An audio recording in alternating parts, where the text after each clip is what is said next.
Hey, it's Phil from PT Precision Automotive again.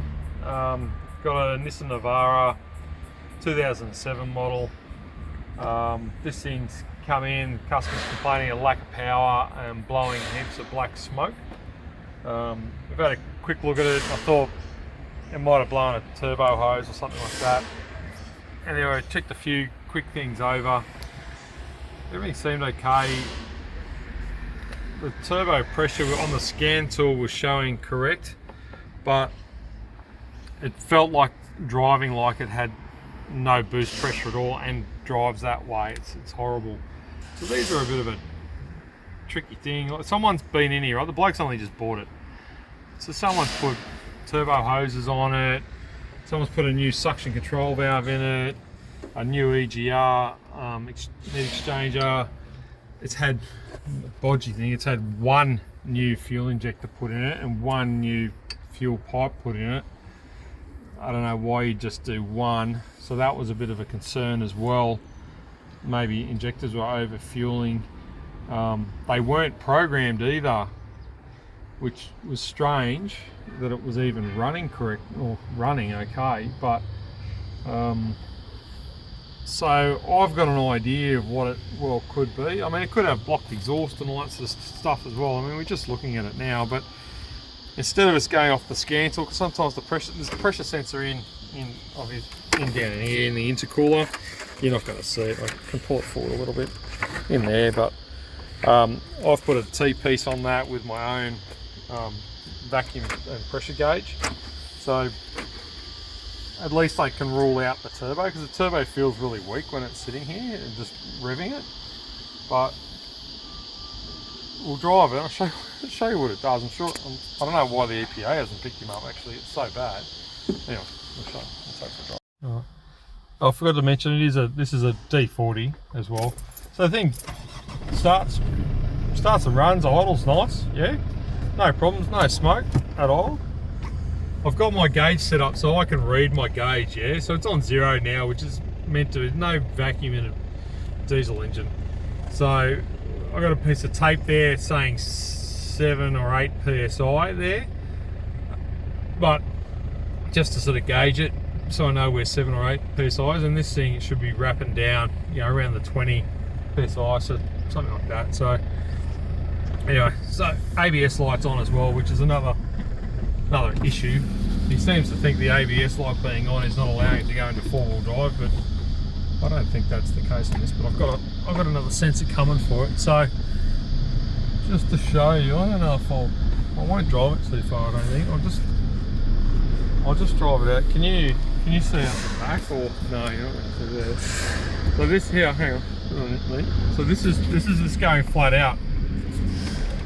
That's it, that's flat out. It will not drive up. Look. You're going to see. There it is.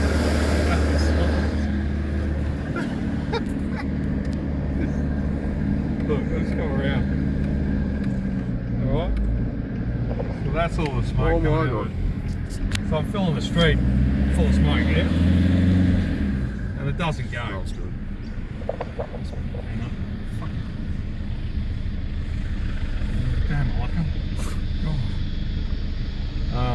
So anyway, so we're looking at it.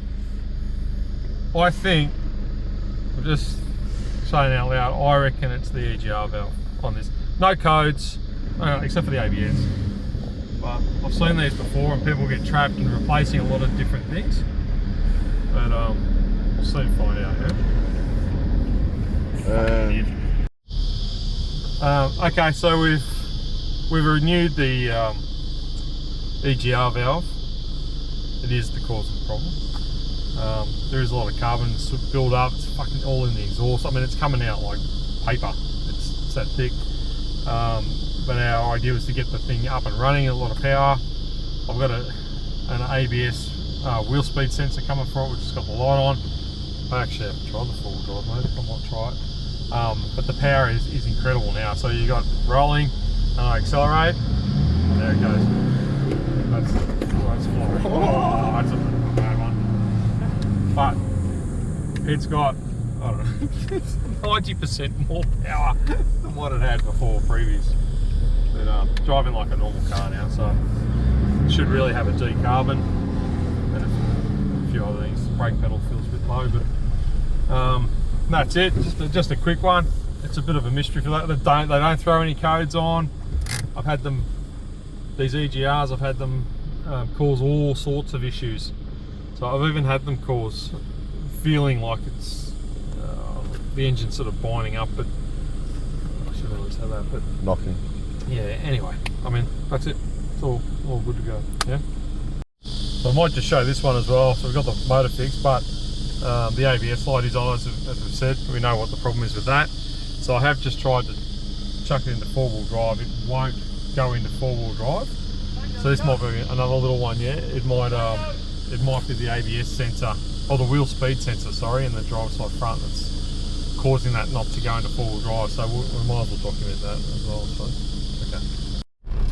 Okay, so with the ABS fault, we had a wheel speed sensor that was open, so on the driver's side. So we fixed that wheel speed sensor, and then we found that someone had cut and shut the wiring for both wheels. Was it for both wheels? No, just the front left. Just the front left.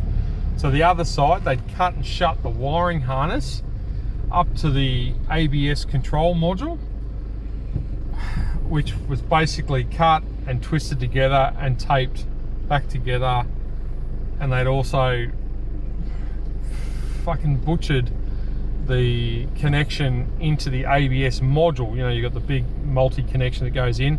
The wiring harness in there had been tampered with, and the plugs were pushing out as you pushed it in.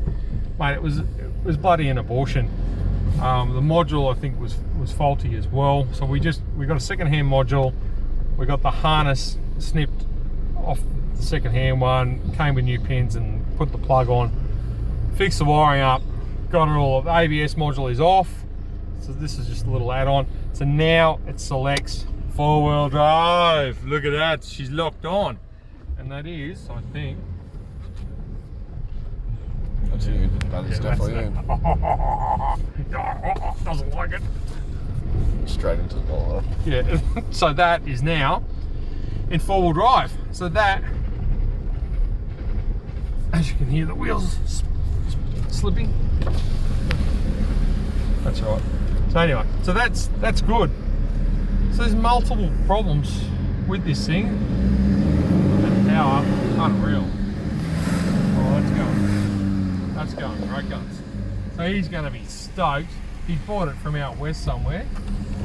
We've had it for a little while because we've just been doing other things, and we didn't expect this to be so long and intense.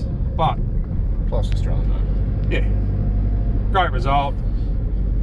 ABS light causing the four-wheel drive not to select as well. So there you go. There's another little one.